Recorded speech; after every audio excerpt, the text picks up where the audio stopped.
Hello friends, welcome to सफलता मंत्र। दोस्तों, जैसा कि आप सभी को पता है, दीक्षा ऐप के अंतर्गत आप सभी लोग जो शिक्षक बन चुके हैं उनके लिए एक ट्रेनिंग चलाई जा रही है। निष्ठा मॉड्यूल की ट्रेनिंग है और जो कि आपकी 31 दिसंबर तक 13, 14 और 15 मॉड्यूल करने को दिए गए थे। इसके एंड में आपको कुछ मुख्य प्रश्नोत्तरी के आंसर दिए जाते हैं और उन आंसर्स को आपको फिल करना होता है। क्वेश्चन को सही से पढ़ के आंसर देने होते हैं। 10 में से कितने क्वेश्चन आप लोग कर पा रहे हैं, ये उसमें आपसे पूछा जाता है। तो दोस्तों, आज की क्लास में आपको मॉड्यूल 15, जिसका कि नाम है पूर्व प्राथमिक विद्यालय, इससे संबंधित सभी मुख्य प्रश्नोत्तरी के क्वेश्चंस के आंसर आपको बताए जाएंगे। इसके अलावा आपको बता दें दोस्तों, मॉड्यूल 13 और 14 की जो भी गतिविधियां हैं, जो भी मुख्य प्रश्नोत्तरी के आंसर हैं, उनके लिंक नीचे डिस्क्रिप्शन बॉक्स में दिए गए हैं, कमेंट बॉक्स में दिए गए हैं और हमारे टेलीग्राम चैनल में दिए गए हैं। आप वहां से जाकर के उन क्लासेस को देख सकते हैं और 10 में से 10 अंक ला सकते हैं। जल्दी से सभी लोग चैनल को सब्सक्राइब कर लीजिए और अपने सभी क्वेश्चंस को सही तरीके से हल करते रहिए। पहला क्वेश्चन आपके सामने आ चुका है। पूर्व प्राथमिक शिक्षा मॉड्यूल 15, पहला क्वेश्चन आपके सामने है। पूर्व प्राथमिक शिक्षा कार्यक्रम प्रशिक्षण में शामिल होना चाहिए। पूर्व प्राथमिक शिक्षा का जो कार्यक्रम ट्रेनिंग का जो प्रारंभ किया गया है, इसमें कौन कौन सी क्लास को और उनके टीचर्स को शामिल किया गया है। पूर्व प्राथमिक और ग्रेड 1 और 2 के शिक्षक, पूर्व प्राथमिक और ग्रेड 1 के शिक्षक, केवल पूर्व प्राथमिक या फिर पूर्व प्राथमिक और सभी प्राथमिक शिक्षक। तो दोस्तों, आपको पता होगा नई शिक्षा नीति के अंतर्गत ग्रेड 2 तक को पूर्व प्राथमिक के अंतर्गत जोड़ा जा रहा है। तो इसका आपका सही आंसर ए नंबर ऑप्शन हो जाएगा। पूर्व प्राथमिक और ग्रेड 1 और 2 के शिक्षकों को इस ट्रेनिंग प्रोग्राम में शामिल किया जा रहा है। क्वेश्चन नंबर सेकंड आपके सामने है। निम्नलिखित में से कौन सा घटक तत्व संयोजन और लिंकेज स्थापित करने के लिए है। तो आपको बताना घटक या फिर तत्व संयोजन या फिर लिंकेज शामिल करने के लिए किया गया। तो इसमें आपका सही आंसर हो जाएगा दोस्तों, कार्यक्रम के अनुसार प्रोग्रामेटिकली, दूसरा आपका स्थानीय यानी कि लोकेशन के अनुसार, और तीसरा मैनेजमेंट प्रबंधन के अनुसार, यानी कि इसका आपका सही आंसर हम कर देंगे उपरोक्त सभी, जो कि यहाँ पर बी नंबर ऑप्शन में दिए गए। देखिए, अलग अलग लोगों में ये ऑप्शन जो है ऊपर नीचे हो सकते हैं, तो इसलिए हम ऑप्शन बोल देते हैं। जो भी आपका ऑप्शन हो उसी को आप लोगों को टिक करना, बी या सी नंबर ऑप्शन सुन करके टिक नहीं करना है। इसका आपका सही आंसर यहाँ पर हो जाएगा उपरोक्त सभी। चलिए बढ़ते हैं हम लोग क्वेश्चन नंबर 3 पर। पूर्व प्राथमिक केंद्र आने वाले छोटे बच्चों के लिए आयु समूह क्या होता है, यानी कि किस आयु समूह के बच्चे पूर्व प्राथमिक केंद्र में बुलाए जा सकते हैं या फिर आ सकते हैं। तो 2 से 3 साल, 3 से 6 साल, 3 से 4 या फिर 4 से 5 साल। यहाँ पर आपका सही आंसर हो जाएगा बी नंबर ऑप्शन में दिया गया है। 3 से 6 साल के बच्चे, जो कि आपको पता होगा 6 साल के ऊपर के बच्चे जो होते हैं वो प्राइमरी में जाने लगते हैं। यहाँ हम बात कर रहे हैं पूर्व प्राथमिक केंद्र में, तो ये आपके एज ग्रुप जो माना जाता है वो 3 से 6 साल का एज ग्रुप माना जाता है। और यहाँ पर आपका बी नंबर ऑप्शन में जो सबसे सटीक आंसर आपका दिया गया है, यही दिया गया है, बिल्कुल सही हो जाएगा। चलिए आगे बढ़ते हैं अगले क्वेश्चन पर। फिल इन द ब्लैंक्स में आपको फिल करना है। कक्षा के भीतर के क्षेत्र हैं जहां बच्चों को विकास के एक विशिष्ट आयाम से संबंधित सामग्री मिलती है। तो ये आपको बताना कौन सा सेंटर होता है, कौन सा केंद्र कहलाएगा। ये आपका कहलाता है लर्निंग सेंटर, शिक्षा का केंद्र। लर्निंग सेंटर कक्षा के भीतर का वह स्थान है जहां बच्चों को विकास के एक विशिष्ट आयाम से संबंधित सामग्री मिलती है। यानी कि लर्निंग सेंटर का मतलब ही हो गया सीखने का स्थान, जहां पर अलग अलग गतिविधियों, अलग अलग आयामों के माध्यम से, टीएलएम के माध्यम से बच्चे अपनी जानकारी एकत्र कर सकते हैं और उनको सीख सकते हैं। अगला क्वेश्चन देखिए जल्दी से। पूर्व प्राथमिक शिक्षा वर्षों के दौरान मूल्यांकन में मदद करता है।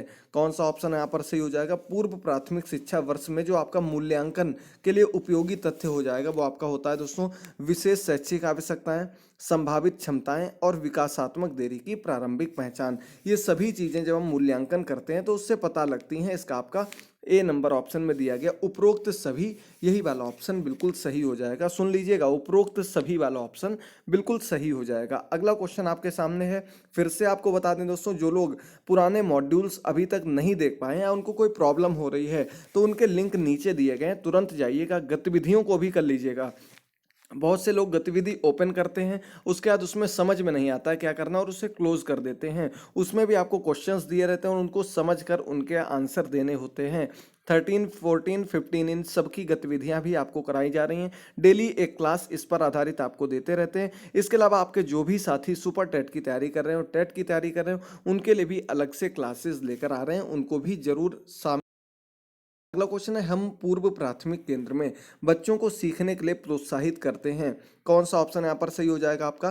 पूर्व प्राथमिक केंद्र में बच्चे किस प्रकार से सीखने के लिए प्रोत्साहित किए जाते हैं, बुलाए जाते हैं? तो यहाँ पर आपका बिल्कुल सही ऑप्शन दिया गया है, डी नंबर ऑप्शन, विकास हेतु खेल एवं आयु आधारित उपयुक्त गतिविधियां और सामग्री। ये वाला ऑप्शन आपका बिल्कुल करेक्ट हो जाएगा, डी नंबर ऑप्शन। सभी लोग देख लीजिएगा और चूज कर लीजिएगा। वेरी गुड, बहुत बढ़िया।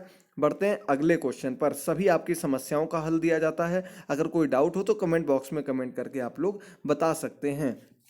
अगला क्वेश्चन आपके सामने, खाली स्थान मान्यता है कि भाषा शब्द शब्दांश तुकांत और ध्वनियों से बनी है।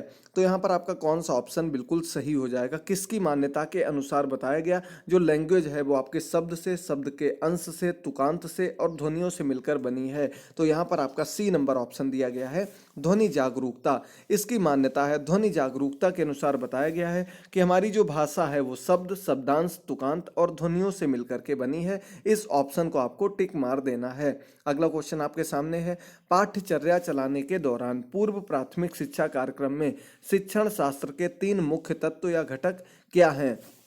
जब हम कोई पाठ्यचर्या चला रहे हैं तो उस कार्यक्रम के, उस प्रोग्राम के अंतर्गत कौन कौन से 3 मुख्य घटक आपके अंतर्गत आते हैं जो कि आप बच्चों के साथ शेयर करेंगे, जिनके अनुसार आप उनको पढ़ाएंगे? तो इसमें आपका खेल आ जाता है, दूसरा आपका परस्पर संवाद आ जाता है और तीसरा परिवेश आ जाता है। ये तीनों मुख्य रूप से घटक होते हैं। खेल हो गया आपका, दूसरा परस्पर संवाद यानी कि आपसी बातचीत, चाहे वो शिक्षक और छात्रों के बीच में हो या फिर छात्रों में आपसी बातचीत, उनमें आपस में चर्चा परिचर्चा हो गई। इसके अलावा आपका जो पढ़ाई का एनवायरनमेंट है, जिस चीज़ के बारे में आप बात कर रहे हैं, क्या उसके अकॉर्डिंग आपके आसपास का वातावरण, आपका परिवेश बना हुआ है? तो यहाँ पर आपका यही वाला ऑप्शन बिल्कुल करेक्ट हो जाएगा। अगला क्वेश्चन आपके सामने, बिल्कुल एंड की ओर हम लोग बढ़ चुके हैं, जल्दी से देख लीजिएगा। और अगर क्लास पसंद आए दोस्तों, लाइक जरूर कर दीजिएगा, अधिक से अधिक शेयर कर दीजिएगा ताकि सभी लोग सही आंसर दे सकें। ज्ञानात्मक विकास के एक उप आयाम के रूप में मैथमेटिकली थिंकिंग शामिल है। कौन सा ऑप्शन यहाँ पर आपका बिल्कुल सही हो जाएगा? संज्ञानात्मक विकास के एक उप आयाम के रूप में आपको बताना कि मैथमेटिकल थिंकिंग में क्या शामिल है। तो दोस्तों ये आपका आकार हो गया और स्थान की समझ। जब मैथमेटिकल बात होगी तो गणित की भाषा में जब हम किसी भी चीज़ के बारे में कहते हैं तो वो क्या कहलाएगा? हम आकार को समझने लगे, बच्चा स्थान को समझने लगे। प्री प्राइमरी के अंतर्गत यही सबसे सटीक माना जाता है। और यहाँ पर आपका आपका सी नंबर ऑप्शन जो दिया गया बिल्कुल करेक्ट हो जाएगा।